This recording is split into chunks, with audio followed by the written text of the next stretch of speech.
त्या खाद्यतेलाच्या विक्री बंदीच्या निर्णयाला व्यापाऱ्यांनी विरोध दर्शवलाय। तुकाराम मुंढेंच्या निर्णयाला नाशिकमधील व्यापाऱ्यांचा विरोध आहे।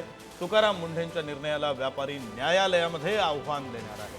व्यापाऱ्यांचा राज्य सरकारला 15 दिवसांचा अल्टिमेटम, निर्णय मागे न घेतल्यास रस्त्यावर उतरून आंदोलनाचा इशारा व्यापाऱ्यांनी दिलाय। वेळ पडल्यास न्यायालयामध्ये आणि केंद्राकडे दाद मागण्याचाही इशारा दिलेला आहे। 10 लाख रुपये दंड आणि कारावासाची शिक्षा अन्यायकारक असल्याचं व्यापाऱ्यांचं म्हणणं आहे। आम्ही अतिरेकी आहोत का? खाद्यतेल व्यापाऱ्यांनी हा संतप्त सवाल विचारलेला आहे।